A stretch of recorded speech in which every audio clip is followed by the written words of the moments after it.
And they're sharing their vision of the future of their organization with you. And you become their trusted advisor, A, because of the consistency of delivery as a desired supplier, and B, because of your intimate knowledge of the customer. So this is the shift from what I call content. So down here you need content, but as you move to the strategic level relationship, you need context. And we were talking last night about, do I hire technology-focused salespeople, or do I hire business-focused salespeople?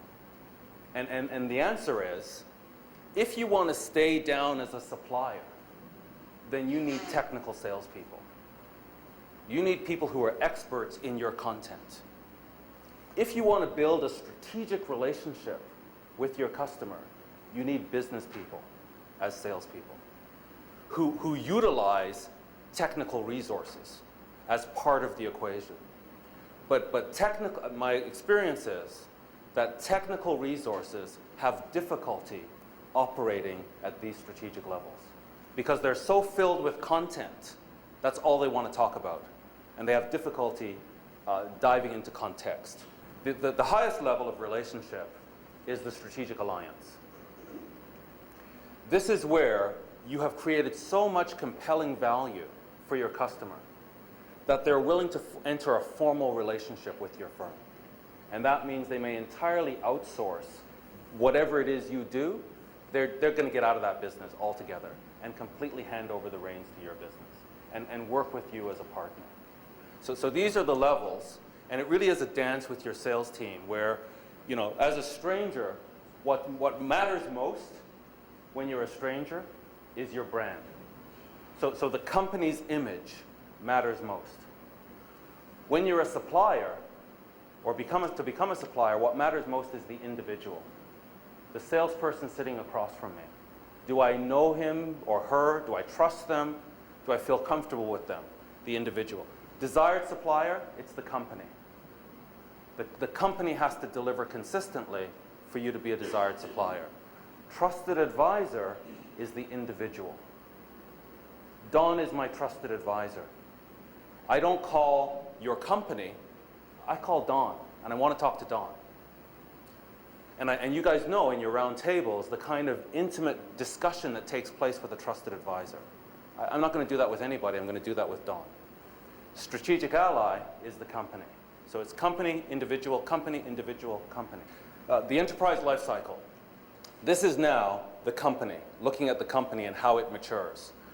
Every company starts with an entrepreneur, with an idea. Even a company as big as Google, somebody had an idea. And so this is the entrepreneurial phase, the newborn baby. 80% of these companies die within the first 5 years. The next phase, if they're successful, they get to the performing phase. The performing phase, they have figured out what their value proposition is.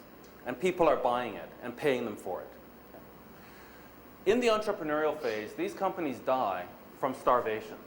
They just can't get the cash flow in quick enough, and so they collapse. The performing enterprise dies from indigestion. They have figured out a value proposition that the market wants, and they've got a few people who are A players who can deliver this. But as they become successful, as there's more demand, they get stretched too thin. And they just cannot hire the right resources. They're running so fast they can't train them, so they collapse from being stretched too thin. To be successful, you have to become systematic. You have to put in systems and processes, talking about the algorithm level, where you can have now cheap labor or automation, but you definitely have consistency, and consistency creates trust. So now you can scale without breaking your promises. The problem with the systematic enterprise is it becomes internally focused. It gets completely engaged in its systems and processes, and it begins to ignore the customer. We're living in a changing world, and the customer's perception of value begins to change, and the systematic enterprise does not detect those shifts in the perception of value. So they become irrelevant. In order to stay relevant, they have to be adaptive. They have to become adaptive and detect how value, the perception of value is shifting, and make changes themselves to remain relevant. Problem with the adaptive enterprise is they're reactive, and they may not react quickly enough. So to really be successful in the age of reformation, your firm has to become preemptive. And it becomes preemptive, and this is going back to the question that, sorry, I forgot the name here. Greg had asked. We don't want customers to tell us what to do. What we want is insight into what they do, how they do it, what their frustrations are, so that we can now become preemptive. And I think Google and Apple are great examples of companies who understand their customers so well, they can anticipate what they're going to need next and bring to the market value that no one else has ever thought of. And it's rooted in insight, in customer insight. So this is the preemptive enterprise. What we do here, this is the strategic model that I want to get across. In an age of reformation, this is the model. We combine the enterprise lifecycle with the relationship lifecycle, creates 4 quadrants. We want to be in the winner's quadrant.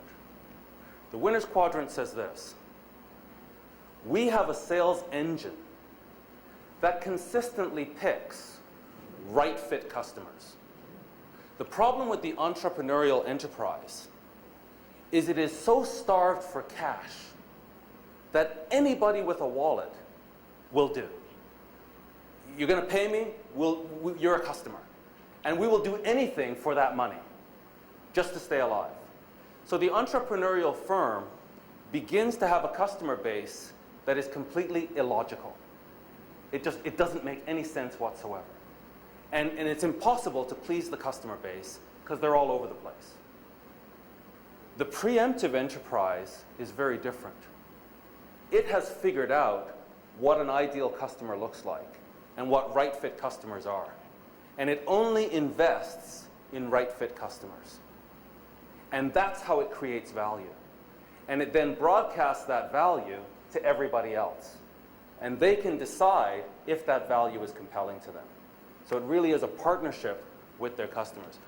Then they have this sales engine that consistently brings in these right fit customers and moves them up into strategic level relationships. When they have these strategic level relationships, they're gathering insights about these customers that their competitors can never gather, because their competitors don't have this closeness, this intimacy. So this intimacy is giving me insights that I'm bringing back to you as the chief executive. And you're taking these insights to navigate the ship. So in the winner's quadrant, the focus is not product. It's not service. It's not your offering. In the winner's quadrant, the focus is on strategic moves.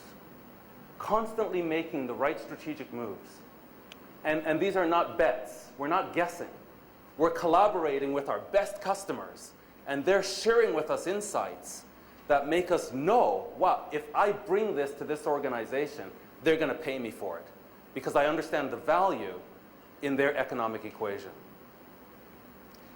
Here, we have the losers.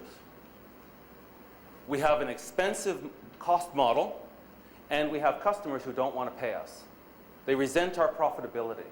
They're constantly pushing down our price, and we've got an expensive infrastructure. We're going to lose. These are interesting, called the legends. Most technology companies who have any worth end up in the legends quadrant. It says, we are doing something that the market loves, and we can build strategic relationships with our customers.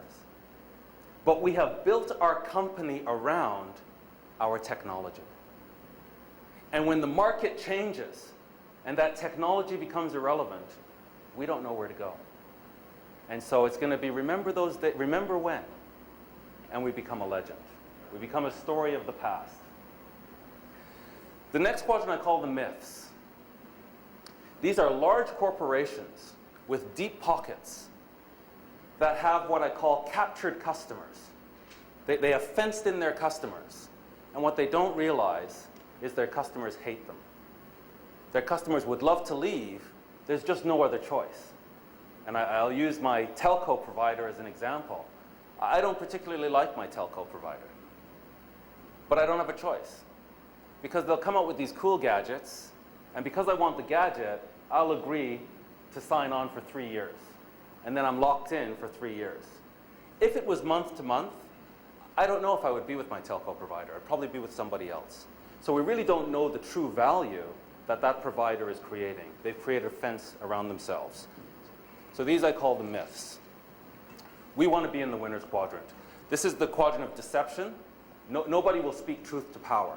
So they're so powerful, the CEO is so powerful, nobody's going to tell that CEO, we're garbage. This is the quadrant of poverty, the quadrant of seduction. We're seduced by our technology, we're seduced by the profitability that we're making, and profit is not an indicator of the future. Profit is an indicator of the past.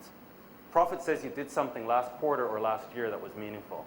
No guarantee for tomorrow. And finally, this is the quadrant of prosperity. So to be in this quadrant, you need to hand-pick your strategic customers. And you need to build and invest in strategic relationships with them in such a way that you access knowledge about them that none of your competitors have. And you can then detect what their emerging needs are, and you can build value around their emerging needs. And you need to cooperate with your sales force to do that.